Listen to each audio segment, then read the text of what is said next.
الحمد لله الحمد لله نحمده ونستعينه ونستغفره ونؤمن به ونتوكل عليه ونعوذ بالله من شرور أنفسنا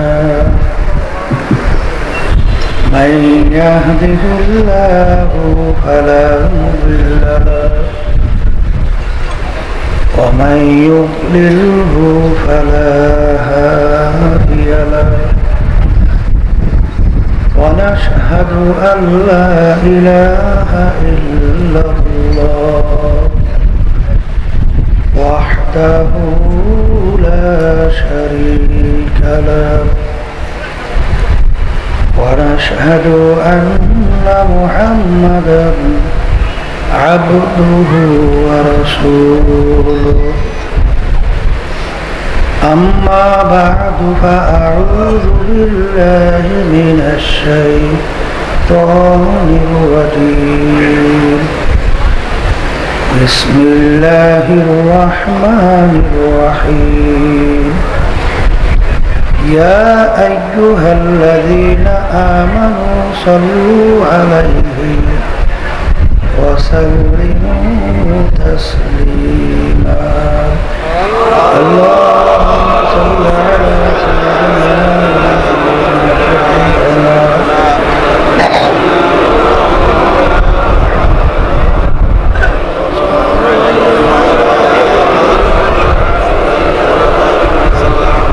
اللهم صل على سيدنا ونبينا وشفيعنا وحبيبنا ومولانا محمد صلى الله عليه وعلى آله وبارك وسلم اللهم صل على سيدنا ونبينا وشفيعنا وحبيبنا ومولانا محمد صلى الله عليه وعلى آله وأصحابه وبارك وسلم أعوذ بالله من الشيطان الرجيم بسم الله الرحمن الرحيم فأما من ثقلت موازينه فهو في عيشة راضية وأما من خفت موازينه فأمه هاوية وما أدراك ما هي نار حامية صدق الله العلي العظيم শুকরিয়া আদায় করতেছি মহান রব্বুল আলামিনের দরবারে। রব্বুল আলামিন ফিতনা ফাসাদের যুগে দুনিয়ার সমস্ত কাজ থেকে বিরত রেখে উলামায়ে কেরামদের মজলিস জাকিরিন শাকিরিন সাদিকিন অনেক আল্লাহর খাস বান্দারাই মজলিসের মধ্যে আছে, যাদের সঙ্গে আমাদের জীবনের একটা সময় আল্লাহ রাব্বুল আলামিন কাটাবার সুযোগ করে দিয়েছেন। শুকরিয়া তান সবাই বলি আলহামদুলিল্লাহ। অনেক লোকের কানে মাহফিলের দাওয়াত পৌঁছার পরেও অনেকের সুযোগ থাকা সত্ত্বেও মাহফিলে আসে নাই। আবার তালাশ করলে দেখবেন বহু দূর থেকে কষ্ট স্বীকার করে আমার অনেক ভাইরা এই মাহফিলে পাগলের মতো ছুটে চলে আসছে। মান জাদ্দা ওয়াজাদা, যে যেই জিনিস পাওয়ার জন্য চেষ্টা করে ওই জিনিসে পাইয়াও যায়। দাদাজান আব্বাজান চরমনের জমিনে ঘুমাই আছে। আমার আব্বাজান বলতেন তিনি মাহফিলে প্রথম থেকে শেষ পর্যন্ত থাইকা বাড়ি বিদায় হয়ে চলে গেলে আমল নামার মধ্যে কম পক্ষে হলেও 50 লক্ষ নেকি এরকম জমা হতেই পারে না। নিয়াত যাদের সহি, আল্লাহকে রাজি খুশির উদ্দেশ্যেই যারা আসছেন, আল্লাহ রাব্বুল আলামিন তাদের আমল নামার মধ্যে লক্ষ লক্ষ নেকিও দান করবে। এত নেকি পাওয়া যাবে জানার পরেও আশেপাশে রাস্তাঘাটে দোকানে বাজারে ঘরে অনেক আমার ভাইরা দুনিয়ার বিভিন্ন গল্পের মধ্যে লিপ্ত। কেউ টেলিভিশন সাইরা ড্যান্স গানের ভিতরে লিপ্ত, কেউ বিভিন্ন হারাম কাজের ভিতরে টাসের আড্ডায়, জুয়ার আড্ডায়, মদের আড্ডায়, এক কথায় হারামের ভিতরে লিপ্ত। সুযোগ থাকা সত্ত্বেও তারা মাহফিলে আসে নাই। না আসার কারণ হিসাবে আমার আব্বাজান রহমতুল্লাহি আলাইহি বলতেন বুঝের অভাব, আর এই বুঝের জন্যই মাহফিলের ব্যবস্থা। আল্লাহ রাব্বুল আলামিনের কাছে দোয়া করেন, রব্বুল আলামিন আপনি আমাদেরকে দ্বীনের সহি বুঝদান করেন। হাদিসের মধ্যে আসছে আল্লাহ রাসূল সাল্লাল্লাহু আলাইহি ওয়াসাল্লাম বলেছেন, মা ইউরিদিল্লাহু বিহি খায়রান ইউফাক্কিহু ফিদ্দীন। আল্লাহ যাকে ভালোবাসেন, ইচ্ছা করেন, তাকে দ্বীনের সহি বুঝদান করে।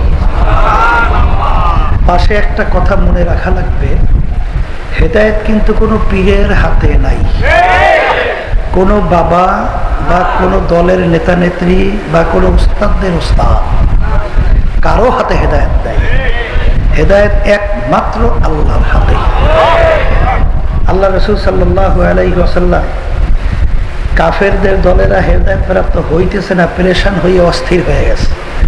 আল্লাহ রাব্বুল আলামিন বলেন, আল্লাহ আমার রাসূল আপনি ইচ্ছা করলেই যাকে ইচ্ছে হেদায়েত করতে পারবেন না, আমি যাকে করব সেই হেদায়েত প্রাপ্ত হবে। কথা ঠিক না নাকি? হেদায়েত কার হাতে? অনেকে মনে করে পীরের কাছে আসা যাওয়া করি, বাবার দরবার আসা যাওয়া করি, পীর বা বাবা আমাকে নাজাত করার জন্য যথেষ্ট, পীর বা বাবাই আমাকে নাজাত করে জান্নাতের ব্যবস্থা করে। নাউযুবিল্লাহ। গেছিলাম পাবনা, সেখানে একদল লোকের কথা শুনলাম, বাবার কাছে মুরিদ হয়েছে, তাদের নামাজ রোজা অন্য অন্য ইবাদত কোরআন হাদিস অনুযায়ী কোনো দরকার নাই, করেও না। তাহলে কাজটা করে কি? বলে কাজ করে মরার পরে তাদের কাপনের ভিতরে নাকি কি সাজরা নামা কি লেখা ঢুকিয়ে দেয়, ওইটাই বলে যথেষ্ট। গেছিলাম কিশোরগঞ্জ, সেখানে দেখি একটা বুড়া লোক রিক্সার উপরে বসা, এক ঠ্যাঙার এক ঠ্যাঙের উপরে ফেলাই রাখছে। চতুর্পাশে শত শত প্রায় 100-র কাছাকাছি না কম বেশি হইবে মহিলারা চতুর্পাশে ঘিরে দাঁড়াই দিচ্ছে। আমি জিজ্ঞেস করলাম ব্যাপার কি? ওই মুরব্বীকে আর এই মহিলারা কিসে? বলে হুজুর এই মহিলারা ওই রিক্সার চতুর্পাশে ঘুরে, ওই বাবা যদি প্রস্রাব করে ওই প্রস্রাব বলে বাক্য দেখায়। এই বাংলাদেশে গেছিলাম চাঁদপুর, ল্যাংটা বাজার, ল্যাংটা বাবার মাজার, ল্যাংটা বাবার হাজার হাজার লক্ষ লক্ষ মানুষ দৌড়ায়। জিজ্ঞেস করলাম ওই থানার ওসি সাহেব আমার সঙ্গে দুপুরে খানা খাইতেছিল, আমি জিজ্ঞেস করতেছিলাম ওসি সাহেব ওখানে কি হয়? বলে হুজুর বললেন না, মনকে মন গাজা। গাজা বুঝলেন? ওই যে গাজার নৌকা বলে পাহাড় দিয়ে চলে। নৌকা কি মাটিতে চলে না পানিতে চলে? গাজা লাগু নৌকা বলে চলে পাহাড় দিয়ে। এর অর্থ কি? অর্থাৎ গাজা খাওয়ার পরে ব্রেন স্বাভাবিক থাকে না, ওই পানিরে বলে জমিন, জমিনের বলে পানি। এই জন্য ওদের নৌকা চলে পাহাড় দিয়ে। আর কি চলে ওসি সাহেব? বলে হুজুর আর যা চলে ও হুজুর আলোচনা করার কায়দা নাই, বুঝছেন তো? যদি জিজ্ঞেস করে ব্যাপার কি বাজান, তোমরা এই ল্যাংটা বাবার মাজারে দৌড়াও কেন? ওখানে কি? বলে বাবার ভিতরে মাল আছে। বাবার মধ্যে বলে? আচ্ছা বলেন তো, বাবার মধ্যে মাল বোঝায় ল্যাংটা, কাপড় নাই সুপুর নাই, মাল যে আছে সব বাইরেই রয়েছে না কি? আস্তে জোরে আসছে না কি? সব বাইরেই আছে না? আচ্ছা সব রয়েছে বের হইয়া, এখানে বাবার মালটা কোথায়? থাকতে পারে পেটের মধ্যে গু আর মুসারা আছে কি? কথা ঠিক না বেঠিক? এরকম বাংলাদেশে তাল বাহানোর অভাব নাই। কি কথা বলেন? কথা ঠিক না বেঠিক? কিন্তু আমার বাজানদেরকে সংক্ষেপে বলবো, পর্দার আড়ালের মা বোনরা তারা শুনতেছে, শোনেন, আল্লাহ রসুল সাল্লাল্লাহু আলাইহি ওয়াসাল্লামের চেয়ে বড় পীর, বড় অলি, গাউস, কুতুব দুনিয়া থেকেও আসছিল? আসবে কোনোদিন? আল্লাহ হাবিব সাল্লাল্লাহু আলাইহি ওয়াসাল্লাম তার কলিজার টুকরা সন্তান ফাতেমা রাদিয়াল্লাহু তাআলা আনহা তাকে দুনিয়ায় থাকা অবস্থায় ইঙ্গিত করে বলছিলেন, ইয়া ফাতেমাতু আনকিযি নাফসাকা মিনান নার। আল্লাহ রাসূল সাল্লাল্লাহু আলাইহি ওয়াসাল্লাম বলতেছেন, হে ফাতেমা, দুনিয়ায় থাকা অবস্থায় নিজে আমল করো, আমল মানে কাজ, জাহান্নামের আগুন থেকে বাঁচো, এরপরে অন্ধকার কবরে যাইয়া শো। ফাতেমা যদি কবরে এই পরিচয় দেও, আমি আখেরি জামানার নবীর মেয়ে, আল্লাহ রাসূল সাল্লাল্লাহু আলাইহি ওয়াসাল্লাম বলেন, ফাতেমা এই পরিচয় কবরে কোনো কাজ হবে না। আল্লাহ রাসূল সাল্লাল্লাহু আলাইহি ওয়াসাল্লাম যদি তার মেয়ের ব্যাপারে কবরে কোনো নাজাতের গ্যারান্টি দিতে না পারে, এমন কোন পীর আছে, এমন কোন বাবা আছে, এমন কোন দলের নেতা নেত্রী আছে, এমন কোন ওস্তাদের ওস্তাদ আছে যে আপনাকে আমাকে নাজাত করে জান্নাতের ব্যবস্থা করতে পারবে? মুখ খুলে বলেন, পারবে? তাই যদি না পারে, বলতে পারে, হুজুর তাহলে পীরের কাজটা কি? পীর একটা ফার্সি শব্দ, আরবিতে বলে মুর্শিদ, বাংলা অর্থ পথ প্রদর্শক। আপনি বরিশালের রাস্তা চেনেন না, যে আপনাকে বরিশালের রাস্তা দেখায় সেই হলো পীর। ওই পথে চলা বা না চলার দায়িত্ব আপনার এবং আমার, আর মানজিলে মাকসুদে পৌঁছাবার মালিক হলো আল্লাহ। এখন রাস্তা দেখাবে পীর, কিসের রাস্তা দেখাবে বলেন? জাহান্নাম এবং বেহেশতের রাস্তা। রাস্তা কয়টা? আমি বলছি না আল্লাহ বলছেন? আল্লাহ বলছেন, হাদাইনাহুম নাজদাইন, আমি তোমাদেরকে দুইটা রাস্তা দেখাইলাম, একটা জান্নাত আর একটা জাহান্নাম। আল্লাহ রাসূল সাল্লাল্লাহু আলাইহি ওয়াসাল্লামকে আল্লাহ দুনিয়াতে পাঠাইছেন। আল্লাহ রাসূল বলেন, বুইসতু মুআল্লিমান, আল্লাহ রাব্বুল আলামিন আমাকে দুনিয়াতে পাঠাইছেন ওস্তাদ হিসাবে। কি হিসাবে? এখন ওস্তাদ হিসাবে পাঠাইছেন। আল্লাহর হাবিব দুনিয়াতে আইসা দুইটা রাস্তা দেখাইছেন। কয়টা রাস্তা? একটা জান্নাতের রাস্তা আর একটা জাহান্নামের রাস্তা। এখন আল্লাহ রাসূল আমাদের মাঝে আছে? আসবে কোনোদিন? তাহলে কিয়ামত পর্যন্ত রাস্তা কারা দেখাবে বলেন? নায়েবে রাসূলরা। আল উলামাউ ওয়ারাসাতুল আমবিয়া, ওলামায়ে কেরাম হলো আল্লাহর হাবিবের নায়েব, আল্লাহর হাবিবের প্রতিনিধি। কথা ঠিক? এখন কথা হলো, আল্লাহ রাসূল সাল্লাল্লাহু আলাইহি ওয়াসাল্লাম নাই, হক্কানি আলেম কিয়ামত পর্যন্ত থাকবে। নবীর নায়েবরা কিয়ামত পর্যন্ত থাকবে। এখন কথা হলো, কেডা আসলে হক্কানি নায়েব আর কেডা নায়েবের সুরাত ধরছে, চৌরাইশে হুজুর সাজে, এটা তো বোঝা লাগবে। কথা ঠিক না বেটি? সর্বনাই এখনো মনে আছে আবার, চোর ধরা পড়ছে, চোর, সর্বনাই মাহাবলী। সুবহানাল্লাহ, চোরের দিকে তাকাইলে মনে হয় যেন আল্লাহর ওলি। এই সুন্নতি দাড়ি, পাঁচকুলি টুপি মাথায়, পাগড়ি একটা কান্দে, লাম্বাজার সুন্নতি গায়ে, ধরা পড়ছে চোর। তাহলে ও খাঁটি আল্লাহর ওলি, খাঁটি সর্বনাই মুরিদ না? পক্কই কি?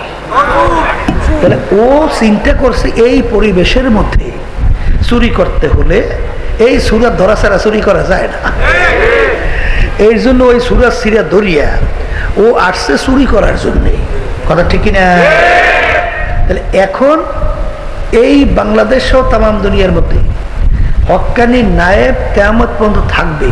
আসলে কারা হক্কানি নায়েবে রাসূল, এর মাপকাঠি আমাদের জানা লাগবে। আল্লাহ রাসূল সাল্লাল্লাহু আলাইহি ওয়াসাল্লাম বলে গেছেন, কি বলে গেছেন? যে আমার আগের নবীর উম্মতের ভিতরে ৭১-৭২ দল ছিল, আমার উম্মতের মধ্যে ৭৩টা দল হবে। কয় দল? শোনেন, এটা সহিহ হাদিস, মেশকাত শরীফের হাদিসের মধ্যেও আসছে, তিরমিজি শরীফের হাদিসের মধ্যেও আসছে। আল্লাহ রাসূল সাল্লাল্লাহু আলাইহি ওয়াসাল্লাম বলছেন আমার উম্মতের দল হবে কয়টা? এই 73 দলের মধ্যে 72টা দল ধ্বংসপ্রাপ্ত হয়ে জাহান্নামে চলে যাবে। নাউজুবিল্লাহ। একটা দল শুধু নাজাত পেয়ে জান্নাতে যাবে। কথাটা আমি বলি নাই, কোনো পীর বলে নাই, কোনো মুফতি বলে নাই, মুহাদ্দিস বলে নাই, আল্লাহ রাসূল সাল্লাল্লাহু আলাইহি ওয়াসাল্লাম বলছেন, আমরা শুনাইতেছি। সাহাবায়ে কেরাম প্রশ্ন করছিলেন, হে আল্লাহর রাসূল, আপনার উম্মতদের ভিতরে যে 73 দল হয়, এর ভিতরে 72 দল যদি ধ্বংসপ্রাপ্ত হয়, এক দল যদি নাজি হয়, নাজাত পেয়ে জান্নাতে যায়, সেই দলটার পরিচয়টা কি? তখন আল্লাহ রাসূল সাল্লাল্লাহু আলাইহি ওয়াসাল্লাম পরিষ্কার হাদিসের ভিতরে পরিচয় দিয়েছেন, মা আনা আলাইহি ওয়া আসহাবি। এইটা মনে রাখতে হবে, এই মাপকাঠি মনে রাখতে হবে। আল্লাহ রাসূল বলেন, আমি এবং আমার সাহাবারা। বলেন, যেই পথ, যেই মত, যেই নীতি আদর্শ, যেই সূরা, যেই সিরা, যেই আকীদার মধ্যে আছে, কিয়ামত পর্যন্ত যারাই নিয়মে থাকবে তারাই নাজাত পেয়ে যাবে। আল্লাহ রাসূল বলেন, আমি এবং আমার সাহাবারা। শোনেন, বর্তমানে কিন্তু এক শ্রেণী বের হয়েছে, সাহাবায়ে কেরাম কিন্তু মিয়ারে হক মানতে চায় না। কথা ঠিক না বেঠিক? সাহাবায়ে কেরামদেরকে চলার পথ হিসাবে তাদেরকে পদাঙ্ক অনুসরণ করতে চায় না। কথা ঠিক? নাউজুবিল্লাহ। আবার একটু বাইরে এক শ্রেণীর সাহাবায়ে কেরামদের সমালোচনাও করে, আবার সমালোচনা করে কি থেকে? বলেন ইতিহাস পড়িয়া। কি পড়িয়া? ইতিহাস মানে কি? পূর্বের কথা। ইতিহাস শব্দের অর্থ কি? তাই ইতিহাস পড়িয়া সাহাবায়ে কেরামদের সমালোচনা করে। কথা ঠিক?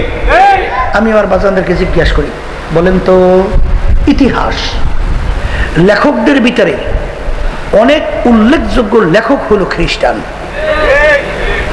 আমরা যখন ইতিহাস পড়ছি তখন শোনেন নাই ঐতিহাসিক হিট্টি পড়ছেন? মনে আছে? ঐতিহাসিক হিট্টি। হিট্টি কি মুসলমান না, না খ্রিস্টান? কথা বলে না। এই হিট্টি মার্কা ঐতিহাসিকরা লেখছে ইতিহাস।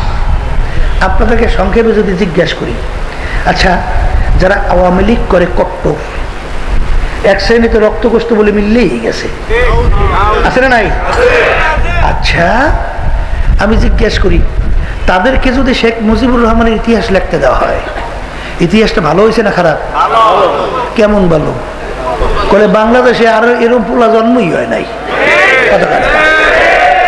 আবার এক শ্রেণীর দেখবেন আওয়ামী লীগ বিদ্বেষী, শুনলেও গাও গরম জ্বর, মানে আওয়ামী লীগের কথা শুনতেই পারে না, আওয়ামী বিদ্বেষী। তাদেরকে যদি শেখ মুজিবুর রহমানের ইতিহাস লিখতে দেওয়া হয়, ইতিহাসটা খুব ভালো হয়েছে না? বলবে এর চেয়েও খারাপ আর জন্ম বাংলাদেশ হয় না। কথা কাটা ভালো করে বোঝেন, একই ব্যক্তির ইতিহাস দুই মনা দুই লোক লেখার কারণে দিন আর রাত্র পার্থক্য।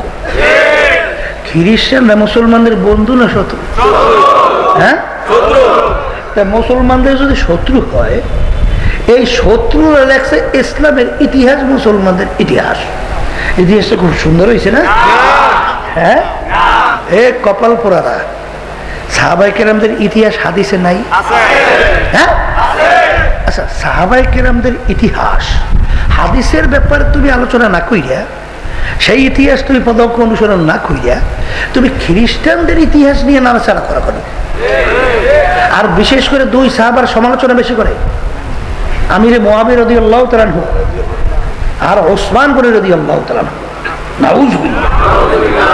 দুই সাহাবার ইতিহাস কি?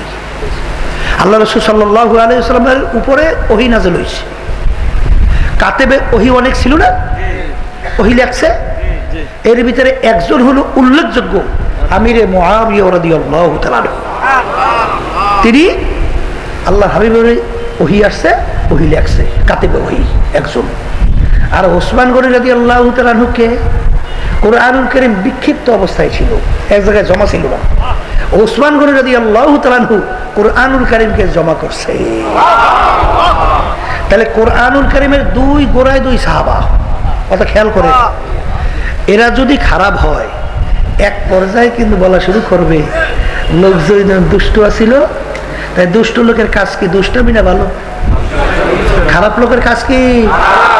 তাহলে কোরআনুল কারীমের ওদের নিজেদের মত ঢুকাইয়া দিয়েছে। নাউজুবিল্লাহ কর। দুষ্ট লোকের কাজ কি? ওই গ্রামে একটা কথা আছে, সত্য মিথ্যা জানি না, উপদেশ গ্রহণ করার জন্য, বুঝলেন? এই বড় ভাই বিবাহ করবে, বড় ভাই, ছোট ভাই আসলে দুষ্ট, যে জায়গায় যাইতো আউজাল বাজায়, আছে এক কথা দুষ্ট। এখন বড় ভাই বিবাহ করবে, এখন ছোট ভাই কি বিবাহে দাওয়াত না দিয়ে পারে?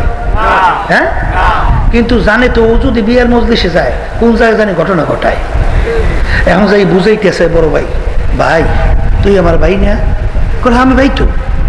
বলে আমি বিবাহ করব, তা জানো? তাহলে জানি তো।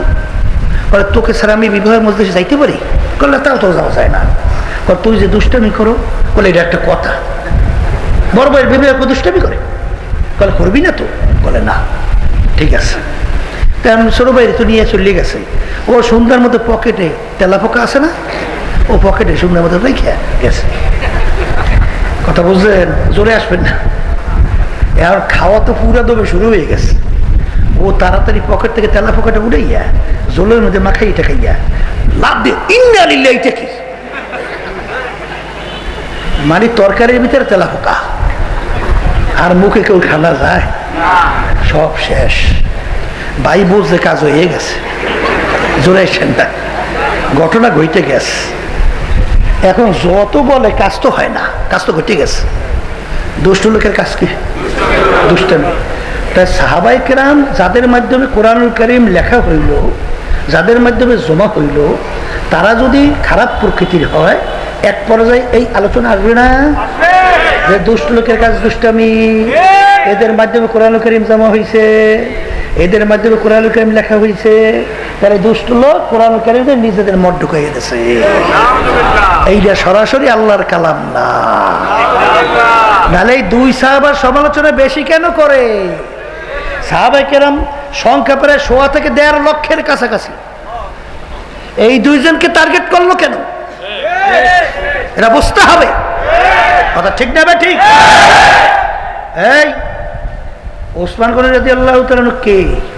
সর্বনাশ, যার উপদে হলো জিন নূরাইন, 2 নূরের অধিকারী। আল্লাহ হাবিব সাল্লাল্লাহু আলাইহি ওয়াসাল্লাম তার এক মেয়েকে বিবাহ দেওয়ার পরে, ইন্তেকালের পরে আল্লাহ রাসূল সাল্লাল্লাহু আলাইহি ওয়াসাল্লাম আরেক মেয়েকে তার কাছে বিবাহ দিয়েছে, জিন নূরাইন। আল্লাহ রাসূল সাল্লাল্লাহু আলাইহি ওয়াসাল্লাম ওসমান গনি রাদিয়াল্লাহু তাআলা সম্পর্কে বলেন যে বেহেশতের মধ্যে প্রত্যেকের একজন দোস্ত থাকবে, সঙ্গী থাকবে, সাথী থাকবে। আর আল্লাহ রাসূল সাল্লাল্লাহু আলাইহি ওয়াসাল্লাম বলেন রফিকি ফিল জান্নাতি ওসমান, বেহেশতের ভিতরে আমার দোস্ত সাথী হবে ওসমান গনি রাদিয়াল্লাহু তাআলা। আল্লাহ রাসূল বলতেছেন যে এক পর্যায়ে যদি তারা এই কথাটা ছড়াইতে পারে, ওসমান খারাপ, ওমর আমির মুআবিয়া খারাপ, অমুকে খারাপ, তাহলে এক পর্যায়ে কইবে না যে দুষ্ট লোকের সঙ্গে বন্ধুত্ব করে দুষ্ট, আসতে কর, তাহলে এক পর্যায়ে বলবেন আল্লাহ রাসূল ভালো না? কোন জায়গায় যাইয়া গড়ায় কথা ভালো বুঝছেন? এক কপাল পড়া ধরিয়ে নেয়, নাউজুবিল্লাহ। সাহাবায়ে কেরাম ভুল করছে, নাউজুবিল্লাহ, কথা ঠিক না? ঠিক। তা আল্লাহ রাব্বুল আলামিন সাহাবায়ে কেরামদেরকে মাফ করে দিয়েছে। কেরা মাফ করছে?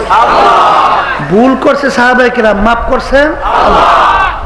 আচ্ছা, আল্লাহ যদি মাফ করে সেখানে তুমি মাফ করতে পারো না, তুমি সমালোচনা করো, তাহলে বুঝতে হবে তুমি আল্লাহর চেয়ে বেশি বুঝো।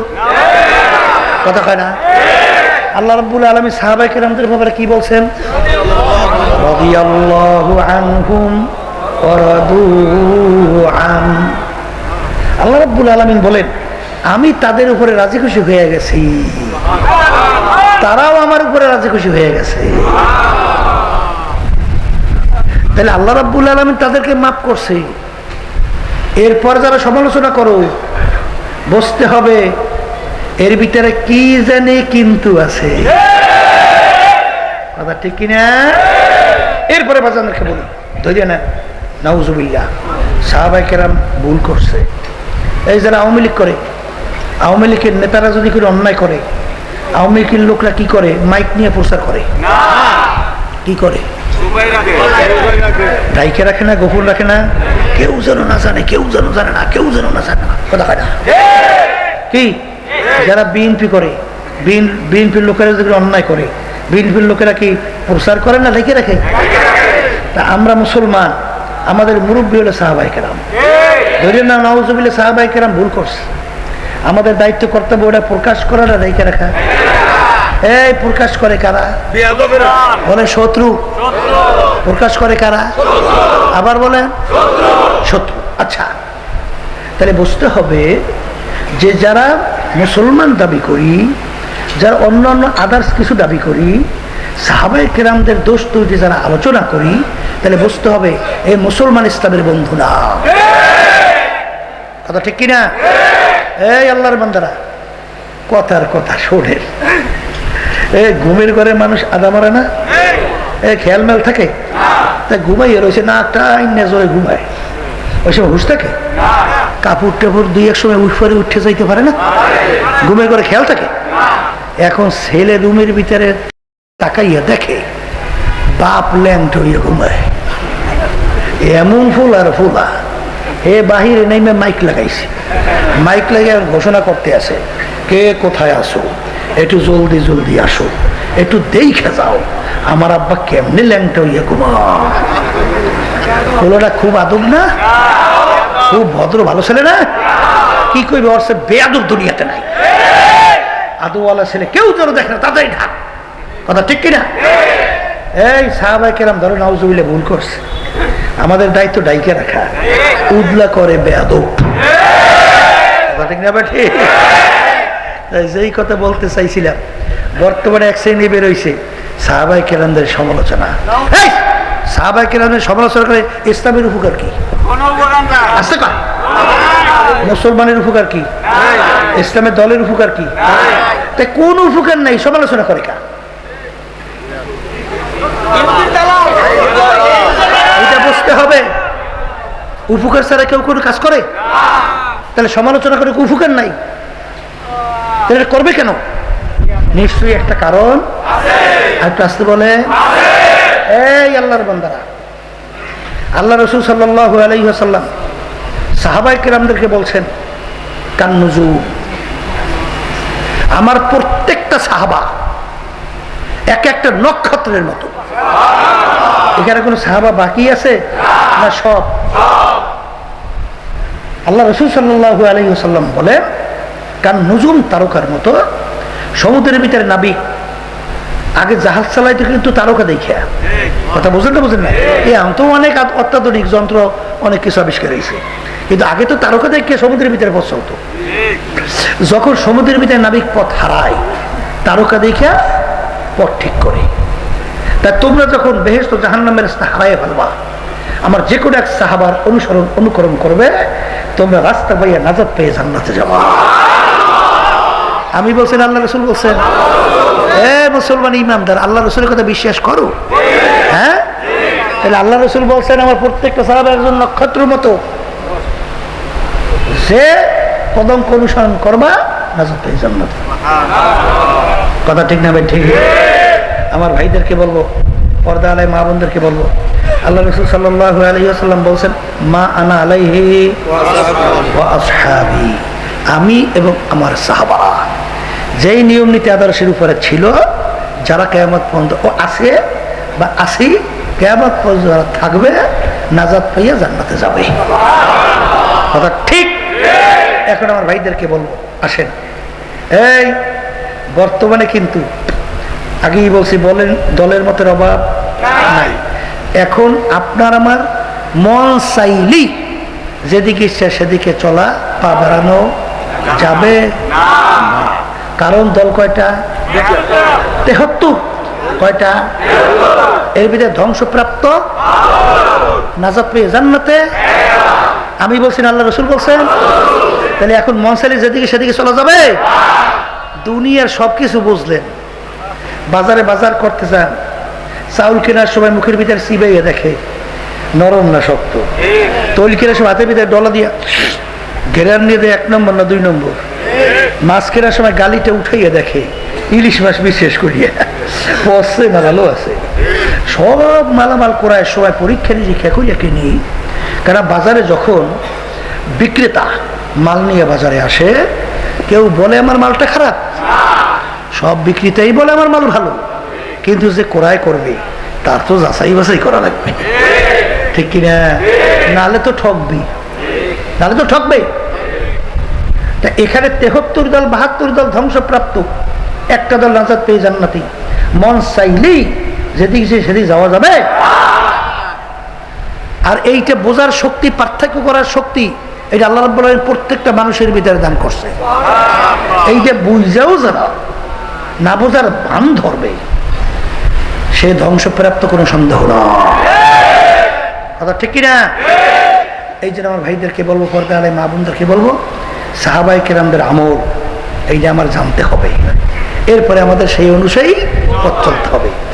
কোন নায়েবরা, কোন নায়েবের রাসূলরা, কোন ফেরকা, কোন দল এই নিয়ম নীতির উপরে চলে, সেই দলের সঙ্গে আমার দলভুক্ত হইয়া চলতে হবে।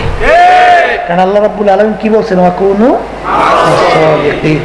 কারণ সাদিকিন বান্দাদের তোমরা সঙ্গী হও, একা চলার সুযোগ নাই, একা চলার সুযোগ নাই।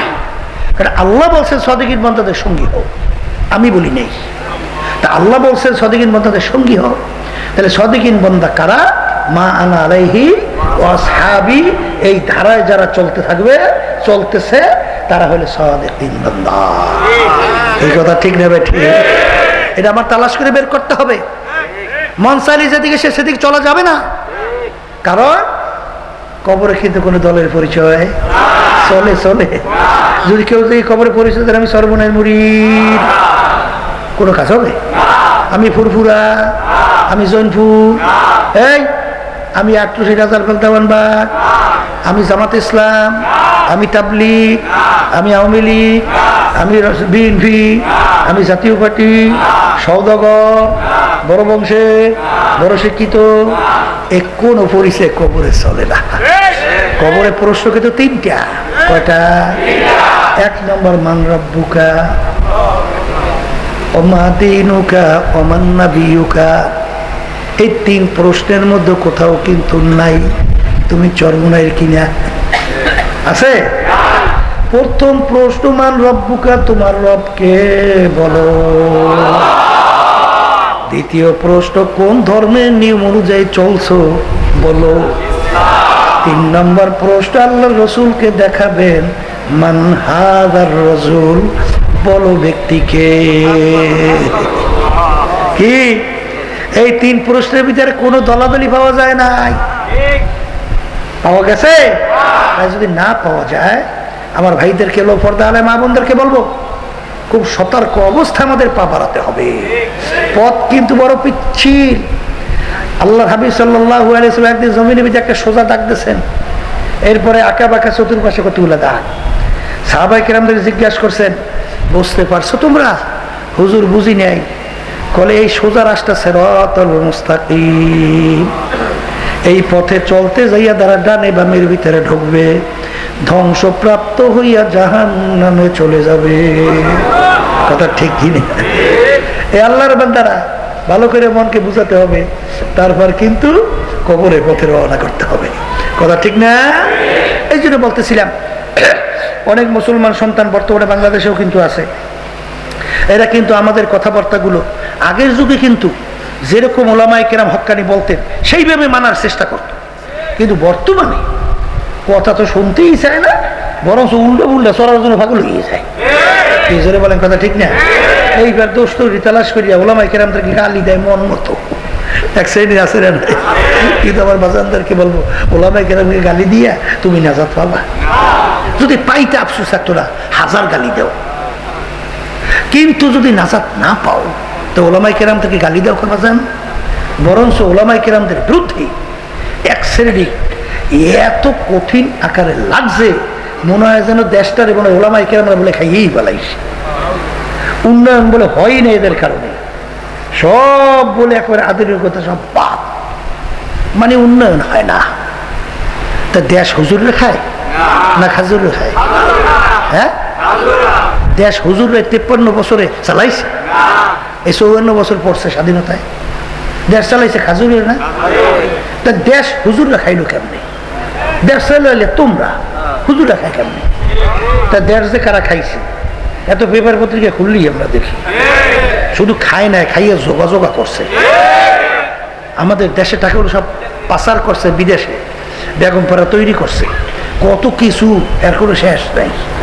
দেশ আমরা খাই নাই, কিন্তু আমাদের বিরুদ্ধে ওরা এত লাগছে কেন? লাগছে কারণ হলো আসলে ওলামাই কেরাম বলেন বাজান ঘুষ খাওয়া যাবে না, এটা আল্লাহর নিষেধ। আল্লাহর রাসূল বলেন রাশি ওয়াল মুরতাশি কিলাহুমা ফিন্নার, ঘুষ দেউন না ঘুষ নেউন না দোনোটা জাহান্নামী। কথা কয় না?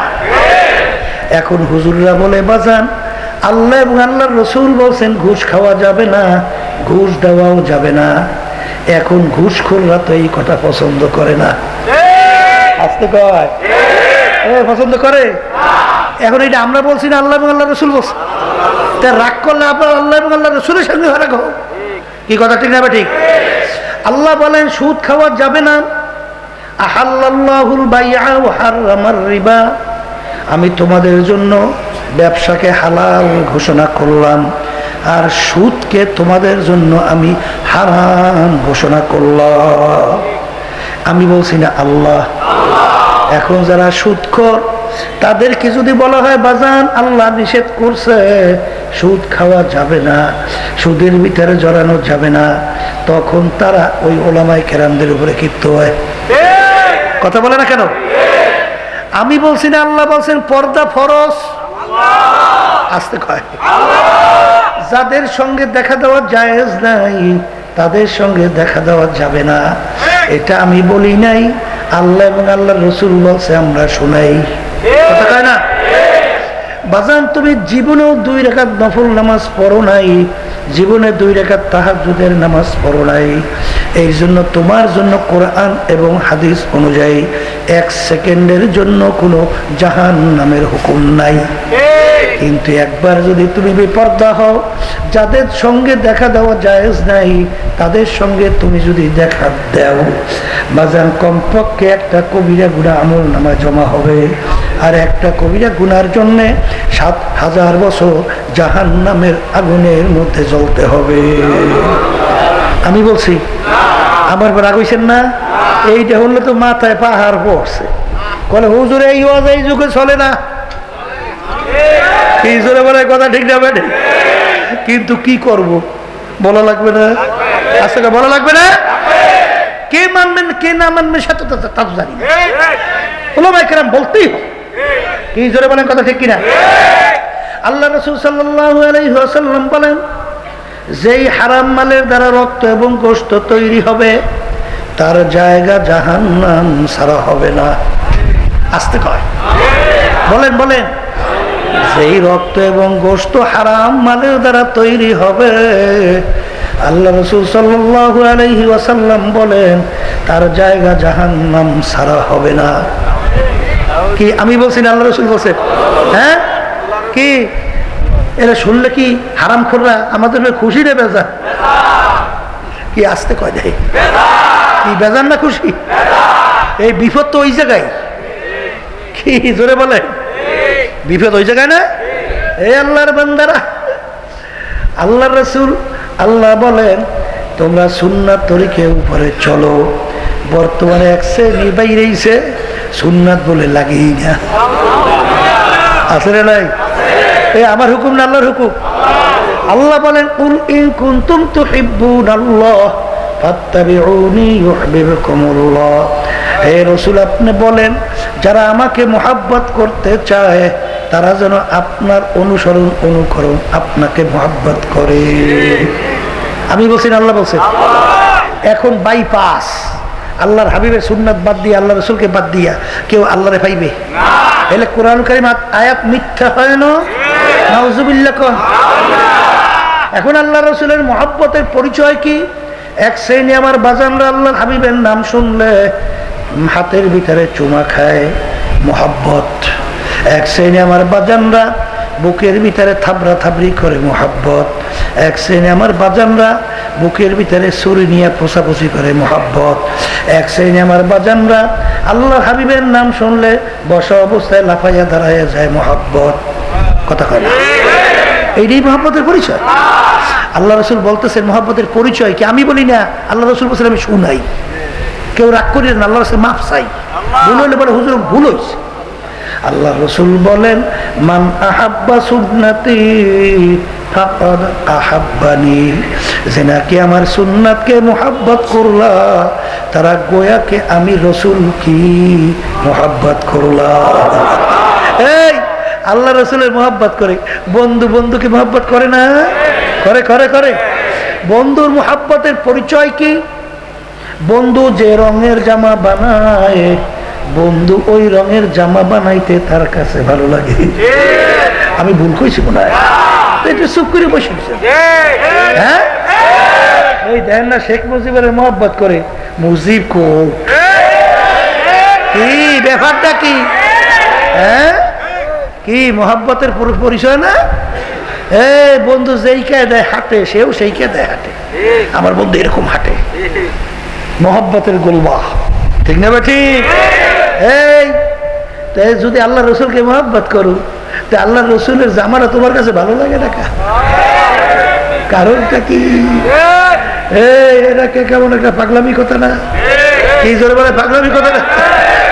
তা আল্লাহ রসুল বলেন, মান আহাব্বা সুন্নতি ফাকাদ আহাব্বানি, যে নাকি আমার সুন্নাতকে মোহাব্বত করলো, তারা গোয়াকে আমি রসুল কি মোহাব্বত করলো। আর যারা আমার রসুলকে মোহাব্বত করতে পারবে, আল্লাহ রসুল বলেন, কানা মাইয়া ফিল জান্নাহ, সে আমার সঙ্গে একত্রিত হইয়া বেহেশতে ঢুইকা যাবে। কি আল্লাহ রসুলের সুন্নাত লাগে? আসতে কয়। বর্তমানে কিন্তু এক শ্রেণী আমার বাবারা বের হইছে, এই মহিলাদের বলে পোশাক আদির ব্যাপারে কোনো বলে রেস্ট্রিকশন নাই। নাউজুবিল্লাহ নাউজুবিল্লাহ কর না একটু। এই কথা যদি কেউ বলে, যাই না শুই না বুঝ যায়, ইমান থাকবে? এই ইমান থাকবে? আল্লাহ রাব্বুল আলামিন কি বলছেন? এই পোশাক আদির ব্যাপারে আল্লাহ কি বলছেন? লেবাসুত তাকওয়া যালিকা খায়র, আমার মালিক বলেন পরহেজগারি লেবাস তোমাদের জন্য উত্তম। আমি বলছি না আল্লাহ বলছে? আমি বলছি না আল্লাহ বলছে? তাই মহিলাদের পোশাকের কোনো রেস্ট্রিকশন নাই, পুরুষের লেবাসের কোনো রেস্ট্রিকশন নাই। কয় কারা? বলে কারা? বুঝতে হবে।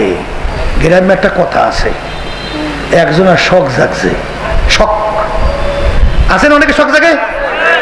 এই অনেকে হাতের ভিতরে বিভিন্ন অঙ্কন করে না, দেখছেন না? দেখলে পাগল আছে একজনের, একজনের শখ জাগছে, ও হাতের মধ্যে ওই বাঘ আঁকবে। বাঘ কি আঁকবে? বাঘ। এখন বাঘ আঁকতে হইলে অঙ্কনকারীর কাছে যাওয়া লাগে না? এখন অঙ্কর কাছে যাই বলে, ভাই আমার হাতের মধ্যে একটা বাঘ আঁকিয়ে দাও। তা ঠিক আছে ভাই। এখন বাঘের মাথা আঁকা শুরু করছে, ফটো দেওয়া লাগে তো। এখন ফটো দিতে ব্যথা পায়, বলে ভাই কি করতে আছেন? বলে বাঘের মাথা আঁকি। বাঘের মাথা। বলে ভাই বাঘটা তবে হাতের মধ্যে, ওর মাথা না থাকলে হবে কি? আর একটা আঁকো, ওটা বাদ দাও। তা মাথা কি? বাদ। এখন ওই আঁকা ধরছে পেট। তা আবার যখন ওই ফটো দেয়, আবার তো ব্যথা পাইছে। ভাই কি আঁকো? বলে বাঘের পেট। বলে বাঘটা থাকবে হাতের মধ্যে, ও তো খাইবে লইবে না, পেট না থাকলে হবে কি? আর একটা আঁকো। পেটও শেষ, নাই পেট। এখন পাওয়া আঁকা শুরু করছে, ওই চিল্লেই ওঠে, লেজাকে চিল্লায়। এখন কলে ও লাগবে না, ও লাগবে না, কিচ্ছু নাই। এখন বলে ভাই বাঘ আঁকিয়ে দাও। এখন অঙ্কনকারী কয়, ভাই যেই বাঘের মাথা নাই, যেই বাঘের পেট নাই, যেই বাঘের লেজ নাই, যেই বাঘের পা নাই, এই বাঘ আমার বাপের বসে আমি দেখিনি, জোড়াইছি। ও আমার বাপেও দেখে, আবার 14 কোষে দেখে। যে বাঁক আমি দেখি নাই এই বাঁক আমি অঙ্কন করবো কিভাবে? ইসলামে টুপি নাই, ইসলামে দাড়ি নাই, ইসলামে জামা নাই, ইসলামে অন্য কিছু নাই। এই ইসলাম আমি তো ভালো কথা, আমার বাপ তো ভালো কথা, 14 গোষ্ঠী মহাপুরুষ কেউ দেখে নাই,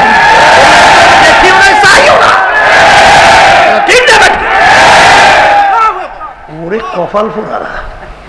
আজকে অন্য বিজাতি, ওদের পোশাকাদির গুরুত্ব ওদের কাছে আছে। বাজপেয়ী, অটল বিহারী বাজপেয়ীর নাম শুনেন নাই?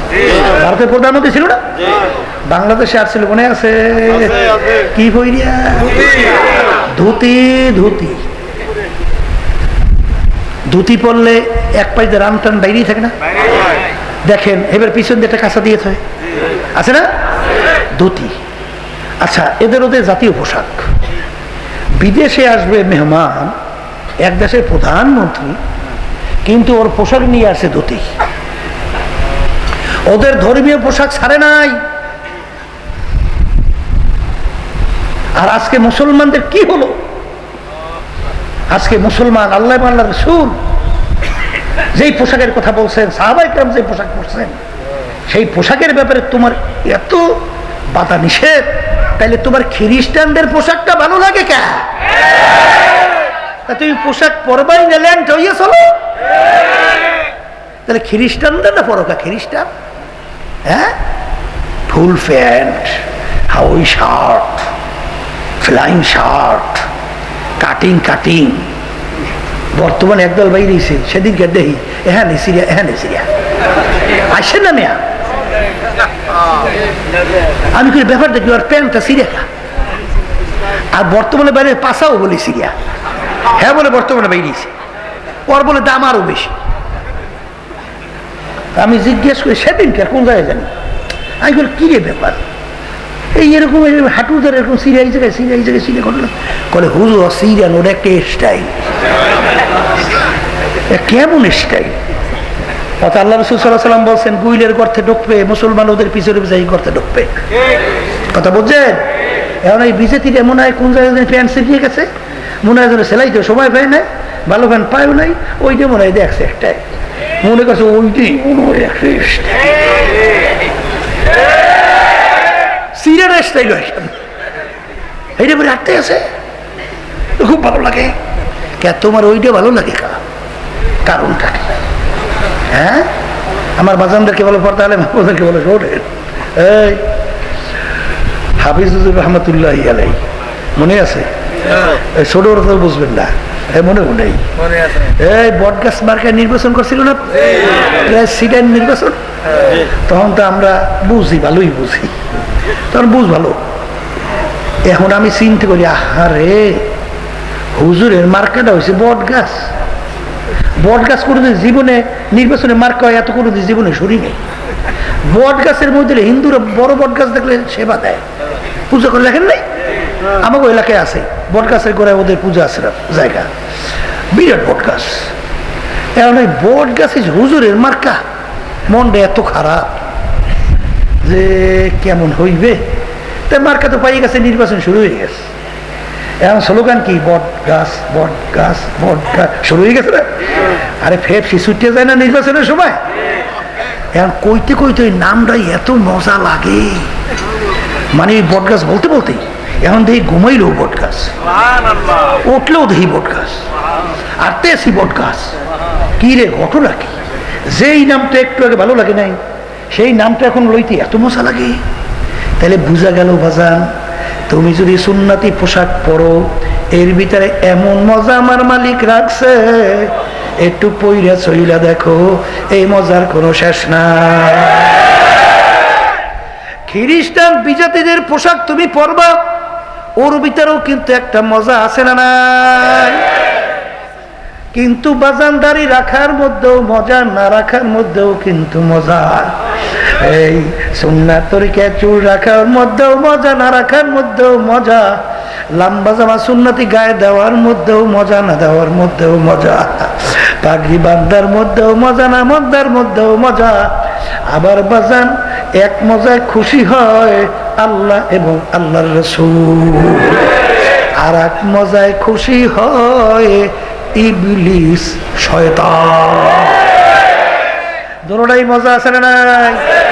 এখন তুমি খুশি করবা কাকে? বড় আল্লাহ এবং আল্লাহর রাসূলকে। এ কবরের যাত্রীরা সুন্নতি পোশাক ফাও ফাও মনে করিল না। এই পোশাকের মধ্যে যদি তুমি চলতে পারো, বাজান তোমাদের সামনে আমি যে প্রথম আয়াত শরীফ তেলাওয়াত করছিলাম, আমার মালিক বলেন কিয়ামতের ময়দানে সমস্ত মানুষের আমল নামা আমি দাড়ি পাল্লায় দিয়া ওজন দেব। আমল নামা কিতে ওজন দেবে? হ্যাঁ, কে বলছেন? আল্লাহ বলতেছেন যাদের নেকির পাল্লা ভারী হবে তাদের জন্য আমি এমন মেহমান খানা বানাইছি যেই মেহমান খানার নাম হলো বেহেশত। আল্লাহ আপনি আমার জন্য আমাদের সবার জন্য কবুল করে নিয়ে কিয়ামতের ময়দান আমার মালিক আমল নামা দাড়ি পাল্লায় দিয়ে ওজন দিবে। যাদের নেকের পাল্লা হালকা হইয়া যাবে, গুনার পাল্লা ভারী হইয়া যাবে, আমার মালিক বলেন তাদের জন্য এমন শাস্তির জায়গা আমি বানাইলাম যেই শাস্তির জায়গার নাম হলো জাহান্নাম। আল্লাহ আপনি আমার জন্য আমাদের সবার জন্য মাফ করিয়া দেন। এই আল্লাহর বান্দারা এই আয়াতের মাধ্যমে কি বুঝলাম? নেকের পাল্লা ভারী করা লাগবে। আসতে কয় নেকের পাল্লা আর গুনার পাল্লা হালকা করা লাগবে। বাজান মানুষ বলতেই, মুসলমান বলতেই মন চায় নেকের পাল্লা ভারী করবে, গুনার পাল্লা হালকা কইরা দুনিয়ার থেকে বিদায় নিয়ে কবরের দিকে রওনা করবে। কি মন চায়, কি চায় না? কিন্তু বাজান তোমার আমার পিছনে শত্রু শয়তান এবং নাফস আম্মারা, আর একটা শত্রুর নাম হইল বাজান মানুষ শয়তান। কারণ আল্লাহ রাব্বুল আলামিন কুরআনুল কারীমের মধ্যে শেষ সূরার ভিতরে দুই ধরনের শত্রুর কথা বলছেন। আল্লাযী ইউওয়াসউইসু ফি সুদুরিন নাস মিনাল জিন্নাতি ওয়ান নাস। এখানে কয় ধরনের শত্রু? একটা হলো বলেন জিন শয়তান, আর একটা হলো মানুষ শয়তান।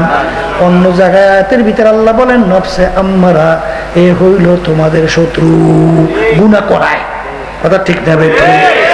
বাজান তুমি আর আমি পথ চলবো, পথের ভিতরে যে শত্রু তোমার পথে বাধা দেয়, পথ চলা যায়? কথা কয় না? আগে শত্রু মুক্ত করতে হবে, এরপর পথ চলা লাগবে। এখন এই মানুষ শয়তান থেকে বাঁচা লাগবে, জিন শয়তান থেকে বাঁচা লাগবে, নফস আম্মারা শত্রু থেকে বাঁচা লাগবে। জিন শয়তান থেকে কিভাবে বাঁচবেন? আল্লাহ রাসূল বলেন যেই আমার উম্মতেরা আল্লাহর জিকির করে, ওই জাকিরিনের কলবের ভিতরে আমার আল্লাহ রাসূল বলেন শয়তান থাকতে পারে না। এই জাকিরের কলবের ভিতরে শয়তান থাকতে পারে? আমি বলছি না, আল্লাহ রাসূল বলছেন। আবার জোরে বলেন, জোরে বলেন। বাজান মানুষ শয়তান থেকে কেমনে বাঁচবেন? মানুষ শয়তান তেলাওয়াতেও যায় না, জিকিরেও যায় না, অন্য ইবাদতেও যায় না। আমার মালিক বলেন তুমি সাদিকিন বান্দাদের যদি সঙ্গী হইতে পারো, মানুষ শয়তান থেকে তুমি বাঁচতে পারবা। আর নফস আম্মারা শয়তান শত্রু থেকে কিভাবে বাঁচবো? আল্লাহ রাসূল বলেন রাজানা মিন জিহাদিল আসগর ইলা জিহাদিল আকবার। এ আমার সাহাবারা ছোট যুদ্ধের থেকে বড় যুদ্ধের দিকে রওনা করলাম। সাহাবায়ে কেরাম বলে আল্লাহ রাসূল এর চেয়ে আবার বড় যুদ্ধ কোনটা? আল্লাহর হাবিব বলেন নফসে আম্মারার সঙ্গে জিহাদ করা এর চেয়ে বড় যুদ্ধ। তাহলে নফসে আম্মারার সঙ্গে জিহাদ, বলেন নফসে আম্মারার সঙ্গে কি জিহাদ? কথা ঠিক না ঠিক? আল্লাহর ইতিহাস পড়েন, জিহাদ করতে করতে কবরে গেছে। কথা কয় না? শোনেন নাই জুন্নুন মিসরি রহমাতুল্লাহি আলাইহি আল্লাহর ইতিহাস শোনেন নাই? বাজার দিয়ে রওনা করছে, একজনে বেদানা বিক্রি করতে আছে, ওদিকে পয়সা নাই, বেদানা খাইতে মন চাইছে। এই বলে ভাই আমাকে বেদানা দাও। বলে হুজুর পয়সা? বলে পয়সা তো নাই, আমার এই জুতা এক জোড়া ছাড়া সম্বল নাই, এই জোড়া বিনিময়ে যদি দিতে পারো তাহলে দাও। বলে হুজুর জুতা দিয়ে আমি কি করবো? পয়সা না দিলে বিক্রি করবো না। তখন হুজুর বলতেছেন নফস তোর কাছে পয়সা নাই, তাইলে তুই বেদানা খাইতে চাইছো, যা তোরে আর কোনো দিন আমি বেদানা খাওয়াবো না, আনজির খাওয়াবো না। এখন সে যখন রওনা করে গেছে, এখন একজনে বলে এই যে লোক তোমার সঙ্গে কথা বলছে, লোকটাকে তুমি চেনো? বলে না, বলে এই হলো জুন্নুন মিসরি রহমাতুল্লাহি আলাইহি। জুন্নুন মিসরি এই জমানার ভিতরে বড় অলি। শোনার পরে ওই ফল বিক্রেতা পাগল হয়ে গেছে, আরে আমি কি করলাম, তাকে আমি দিলাম না জি। এই গোলামকে বলে, গোলাম সব ডালা নিয়ে হুজুরকে নিয়ে দে, যদি তুই তাকে গ্রহণ করাইতে পারো তুই আজাদ। দৌড়ে গেছে, হুজুর আপনাকে তো আঞ্জিরের ডালা সহ ফাটাই দিয়েছে, গ্রহণ করলে আমিও আজাদ, আর হুজুর আপনার সম্মানে ফাটাই দিয়েছে। তখন বলে, বাজান রে, আমি নফসের সঙ্গে কসম কাটছি, আমি এটা গ্রহণ করব না। জেহাদ শুরু হয়ে গেছে। কথা বুঝলেন না? বুঝেন নাই? এই আল্লাহর বান্দা ফজরের নামাজের পরে জিকির করে, ওদিকে পেটেও ক্ষুধা, রাত্রে খায় নাই। নফস বলছে গরম রুটিওয়ালা রুটি নিয়ে যায়, গরম রুটি গরম রুটি। নফস বলতেছে আগে খাও তারপর মাওলার জিকির করো, আর সে বলে নফস রে আমি আগে মাওলার জিকির করব তারপর খাবো। পেটেও ক্ষুধা, এক পর্যায়ে টেকতেই পারে না, যুদ্ধে টেকতে পারতেছে না। এক পর্যায়ে জজবা হালাতে বলে, ব্যাপার কি, তুই মোটে থামই না, তুই কি আমার খোদা যে তোর কথা আমার মানতে হবে? তু মেরা খোদা নেহি মাই তেরা বন্দা নেহি, আমি তো তোর খোদা না আর আমি তো তোর বান্দা না। আমার তুই খোদা না আর তোর আমি বান্দা না, তোর কথা আমার মানতেই হবে। আগে আল্লাহর জিকির করব তারপর খানা খাবো। হারাম দেখলেই ভাগলো, ইহা আড্ডাও যাইবে না। কথা কয় না, বলে কথা ঠিক না? ঠিক।